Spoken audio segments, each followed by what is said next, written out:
اعوذ باللہ من الشیطان الرجیم بسم اللہ الرحمن الرحیم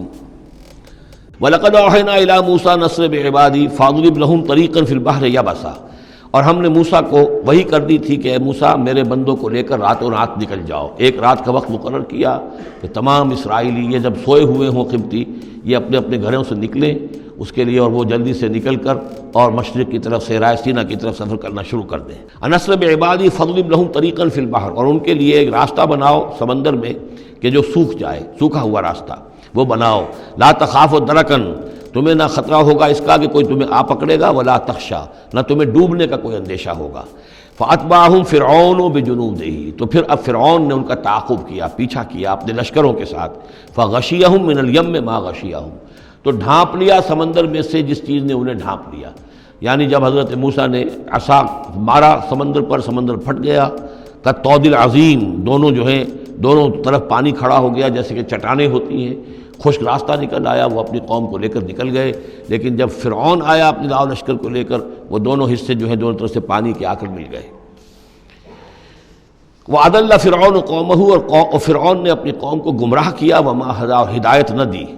یا بنی اسرائیل قد انجیناکم من عدوکم، اے بنی اسرائیل دیکھو ہم نے تمہیں نجات دے دی ہے تمہارے دشمن سے۔ وَوَعَدْنَاكُمْ جَانِبَ طُورِ الْأَيْمَنَ، اور پھر ہم نے تمہیں بلایا ایک وقت معین پر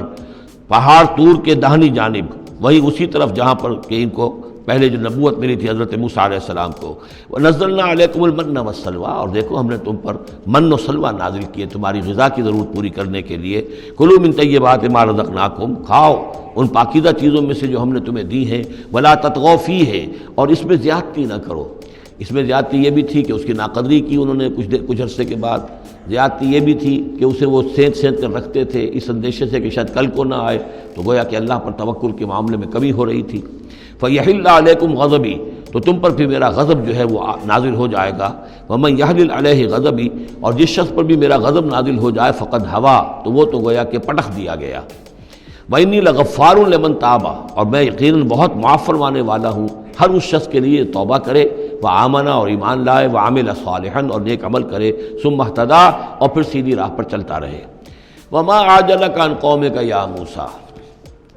اب یہ عجلت کو تیسری مرتبہ نوٹ کر دیجئے، پچھلی صورت کے اندر 2 مرتبہ آ چکا ہے۔ ولا تعجل علیہم، اے نبی جلدی نہ کیجئے ان پر عذاب کے معاملے میں،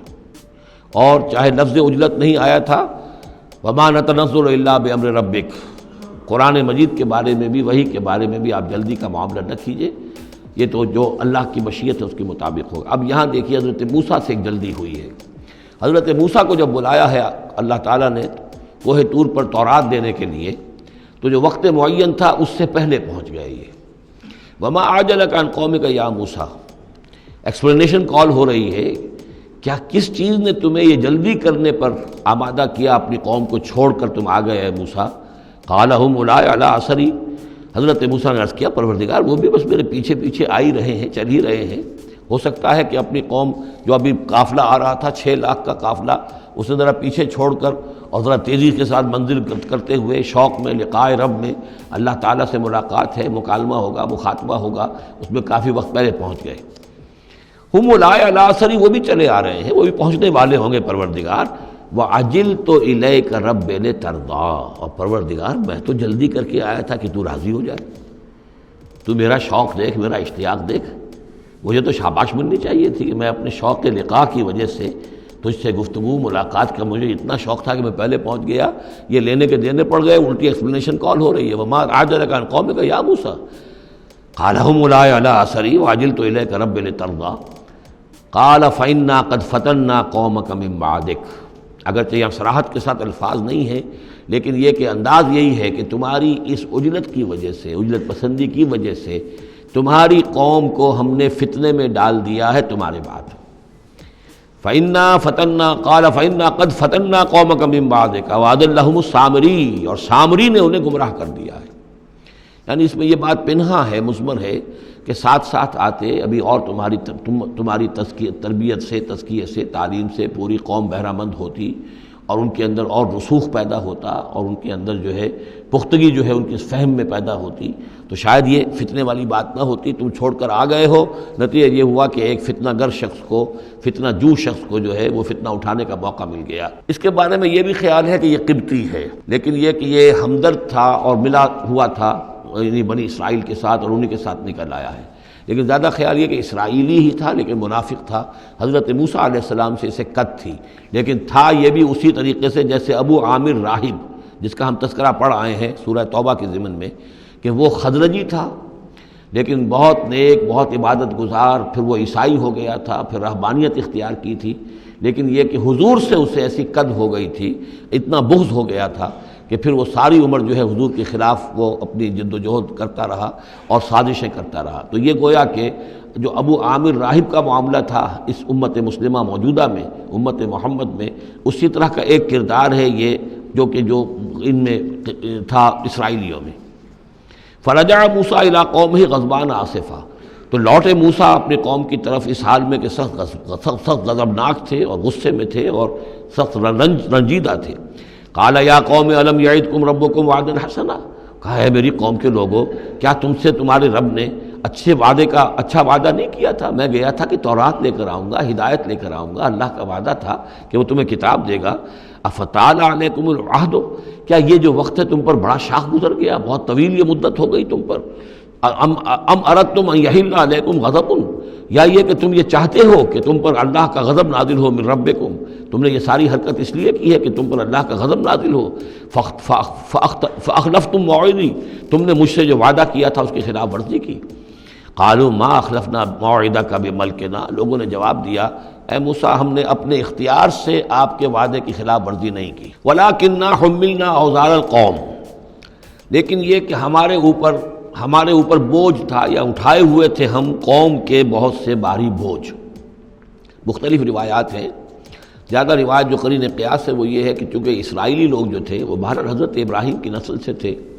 تو قبطی قوم میں بھی بہت سے لوگ، بہت سی عورتیں اپنی امانتیں ان کے پاس رکھواتے تھے کہ یہ لوگ امانت میں خیانت نہیں کرتے، تو زیورات اس قوم کے بہت سے ان کے پاس تھے۔ جب یہ نکلے ہیں تو وہاں سے وہ سارے زیورات وغیرہ لے کر آئے ہیں، لیکن ایک ذہن پر بوجھ تھا کہ یہ ہمارے لیے جائز بھی ہے کہ نہیں ہے، لہذا سامری نے پہلے تو ان کو یہ کہا کہ یہ بوجھ تمہارے لیے، یہ زیورات تمہارے لیے درست نہیں، ان کو پھینک دو۔ ان کو ان سے پھینکوا دیا، اس کے بعد ان کو گلایا اور اس کو گلا کر وہ جو دھات تھی اس کے ذریعے سے ایک بچڑا بنایا، اور ترکیب ایسی کی کہ اس بچڑے میں سے کوئی ہوا کا گزر ایسا ہوتا ہوگا کہ جس سے اس میں آواز آتی تھی جیسے کہ کوئی ڈکرا رہا ہو بیل، تو وہ آواز بھی اس میں سے آتی تھی۔ اور اس کی جو ایک اور توجہ ہے وہ سامنے آ جائے گی جو خود اس نے بیان کیا کہ میں نے کیا کیا تھا۔ قالوا ما اخلفنا موعدک بملکنا ولکننا حملنا اوزارا من زینۃ القوم، یعنی ہمارے دشمن قوم فرعون کی قوم کے جو زیورات تھے اس کا بہت سا بوجھ ہمارے پاس تھا، فقذفناها، تو ہم نے پھینک دیا، فکذالک القی السامری، اور اس طریقے سے پھر سامری نے اس میں سے یہ بچڑا تیار کیا، فاخرج لهم عجلا، اور پھر اس میں نکالا ان کے لیے ایک بچڑا، جسدن، وہ دھڑ تھا اس کا جس کا دھڑ تھا، لہو خوار، جس میں سے وہ ڈکارنے کی سی آواز بھی آتی تھی، ڈکرانے کی۔ فقالوا، تو انہوں نے کہا ھذا الہکم و الہ موسیٰ، یہ ہے تمہارا رب اور موسیٰ کا رب، فنسی، تو موسیٰ تو بھول گیا، موسیٰ کو مغالطہ ہو گیا ہے، وہ گیا ہے طور پہ، تو موسیٰ کا رب تو یہ موجود ہے یہاں پر۔ افلا یرون الا یرجع الیہم قولا، تو کیا وہ یہ نہیں دیکھتے تھے کہ وہ جو ہے وہ بچڑا وہ ان کی کسی بات کا جواب تو نہیں دیتا تھا، وہ تو ایک آواز بس آ رہی تھی، اللہ اللہ خیر صلی اللہ، ولا یملک لهم ضرا ولا نفعا، نہ ان کے لیے وہ کوئی کسی مضرت کا سبب بن سکتا تھا نہ کسی بھلائی کا اور نفع کا۔ وَلَقَدْ قَالَ لَهُمْ هَارُونُ مِنْ قَبْلُ، اور ہارون نے ان کو سمجھانے کی کوشش کی تھی پہلے ہی، یا قوم انما فتنتم بہ، اے میری قوم کے لوگوں تمہیں اس کے ذریعے سے فتنے میں ڈالا گیا ہے، تم ایک بہت بڑی آزمائش میں مبتلا ہو گئے ہو۔ وَإِنَّ رَبَّكُمُ الرَّحْمَٰنُ، اور تمہارا رب جو ہے یہ بچڑا نہیں ہے، تمہارا رب تو رحمان ہے۔ فَاتَّبِعُونِی، تو میری بات مانو، میرے پیچھے چلو، وَأَطِیعُوا أَمْرِی، اور میرے حکم کی پیروی کرو۔ قَالُوا لَن نَّبْرَحَ عَلَیْهِ عَاکِفِینَ، انہوں نے کہا نہیں اب تو ہم اس کے اوپر اعتکاف کرتے ہی رہیں گے۔ سب کے سب نہیں، جو بھی تھے ان میں سے یہ شرک کرنے والے جو اڑ گئے اس پر کہ اب ہم اعتکاف کریں گے، اس کا ہم بیٹھیں گے، دھیان کریں گے، جیسے کہ وہ پہلے انہوں نے کہا تھا کہ ہمارے لیے بھی کوئی الہ بنا دو تاکہ ہم جو ہے اسی طریقے سے گیان دھیان کریں جیسے یہ اور لوگ کرتے ہیں۔ قالوا لن نبرح علیہ عاکفین حتی یرجع الینا موسیٰ، یہاں تک کہ موسیٰ خود ہمارے پاس واپس آ جائیں، پھر دیکھیں گے وہ کیا کہتے ہیں۔